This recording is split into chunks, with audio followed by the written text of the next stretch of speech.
You are consistent, you are discipline, you are hard working, ऐसा आप सोचते हैं, लेकिन पिछले 4 साल से आप सेम सैलरी पे हैं। So let's talk about this. Hi, I am Preeti Mishra, your career and hiring strategist and founder of launches management services. अभी आजकल बहुत सारे लोग मेरे साथ ऐसे कनेक्ट हो रहे हैं जिनको एक्सपीरियंस है 10 साल, 12 साल, 15 साल और मोर देन दैट ऑल्सो, लेकिन उनका जो अपने लिए जो रिक्वायरमेंट है वो ये होता है कि मैं पिछले 4 साल से यहाँ पे काम कर रहा हूँ, मैं पिछले 8 साल से यहाँ पे काम कर रही हूँ, लेकिन मेरी सैलरी नहीं बढ़ाती मेरी कंपनी। जबकि मैं देख रही हूँ कि मेरे साथ में और लोग हैं, उनकी सैलरी बढ़ रही है बट मेरी सैलरी नहीं बढ़ रही है। सो ये एक बहुत बड़ा कंप्लेन है।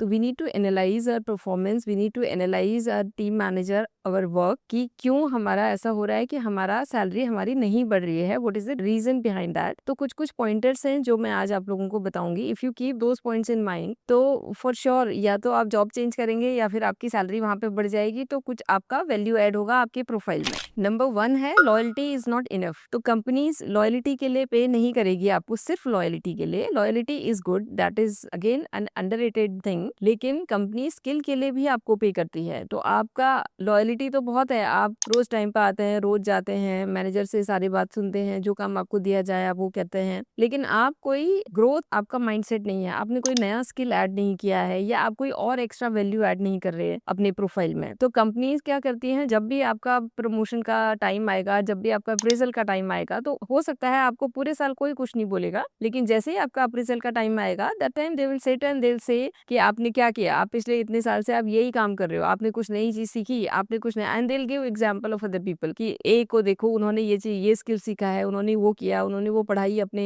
प्रोफाइल में आपने पढ़ाई बढ़ाई है, या आप कोई सर्टिफिकेशन किया है, या कोई आपने एक नया नया कोई ऐसा इनोवेटिव चीज आपने बताई है अपने काम में या किया है। तो उस टाइम पे आपके पास कोई आंसर नहीं होगा करने को। तो लॉयल्टी इस अकेले में नहीं काम करेगी आपके सैलरी हाई के लिए, आपके अप्रेजल के लिए। So you need to update your skill every quarterly, आपने रिव्यू करना है एंड देखना है उस चीज को। ये मैंने अपने पिछले वीडियो में भी बोला था, प्रमोशन वाले वीडियो में भी, कि यू नेवर आस्क। तो क्या होता है कि जब भी आप कंपनी को सैलरी के, अपने प्रमोशन के लिए, अपना अप्रेजल के लिए आप डिस्कस नहीं करोगे, तो ऑटोमेटिकली कंपनी ये अज्यूम कर लेगी that you are satisfied, you are happy. You need to discuss, आपको पूछना पड़ेगा, आपको बात करनी पड़ेगी अपने मैनेजर से, या जो भी आपके टीम मेंबर हैं जिसको भी आप रिपोर्ट करते हो, आपको उनके साथ में डिस्कस करना पड़ेगा कि, and then discuss always with some pointers.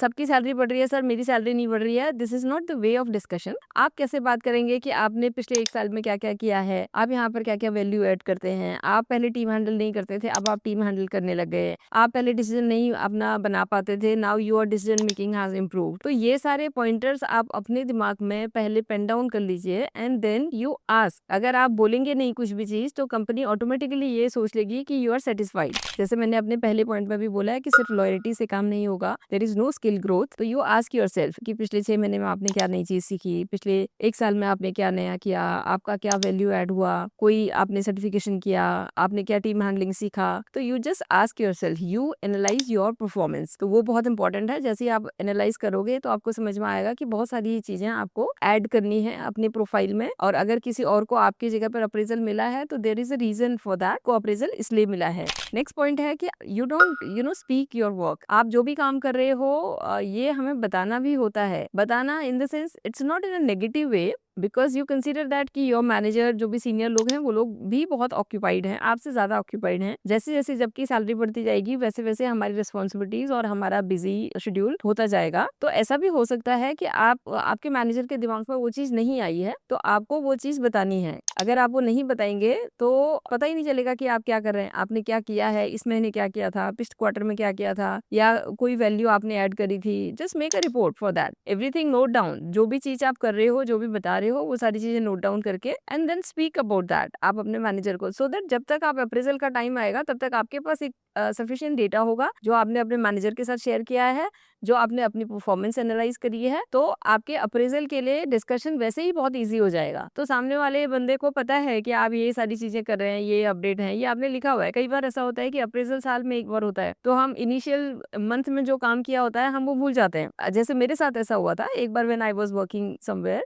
तो मुझे ऐसा लगता है कि जब अप्रेजल का टाइम आया तो मुझे अपने केआरए और अपना शीट जब भरनी थी, मुझे याद नहीं है कि मैंने क्या क्या किया, क्योंकि उस काम को किए हुए बहुत टाइम हो गया। तो मुझे ये समझ समझ में आया कि मुझे जब भी जो चीज़ मुझे लग रही है कि ये नहीं की है मैंने, ये मेरे प्रोफाइल में नहीं थी बट फिर भी मैंने सीखी है और मैंने किया है, मेंटेन एन एक्सेल। एक तो ये तरीका होता है कि आप वो एक्सेल मेंटेन करो। दूसरा तरीका होता है कि एवरी मंथ और एवरी क्वार्टर आप अपने मैनेजर को वो अपडेट भेजो कि मैंने ये चीजें करी है, सो दैट सबके उसमें रहेगा, मेमोरी में वो चीज रहेगी, रजिस्टर रहेगा, और आपके लिए भी इजी है, उनके लिए भी इजी है। तो हमें बताना भी है कि हम क्या क्या करते हैं। Last but not the least, you don't negotiate. बहुत सारे लोग क्या करते हैं कि जो भी ऑफर आपको मिलता है आप उसको एक्सेप्ट कर लेते हो। तो मुझे लगता है कि rather than accepting that, you should check the facts. आपका मार्केट रिसर्च होना चाहिए, आपके स्किल के कितने पैसे किसको मिल रहे हैं, तो यू नेगोशिएट प्रॉपर्ली। अगर आप नेगोशिएट करोगे तो for sure, because I am into recruitment and every day we do the same thing. तो बहुत बार ऐसा होता है कि हम कैंडिडेट को बताते हैं, उनको समझाते हैं कि उनको क्या बोलना है, उनको अपनी सैलरी कैसे नेगोशिएट करनी है। Sometime we try to do on behalf of them, but अपनी प्रोफाइल के बारे में, अपने बारे में जितना ज्यादा मुझे पता होगा उतना किसी और को नहीं पता होगा। तो we need to negotiate also. हमें जो भी ऑफर मिला है वो ऑफर हमें एक्सेप्ट नहीं करना है। एंड अगर ये सारी चीजें करने के बाद भी आपका अप्रेजल नहीं हो रहा है, आपकी सैलरी नहीं बढ़ रही है, तो आप अपना रिज्यूमे अपडेट करें, अपना लिंक्डइन अपडेट करें,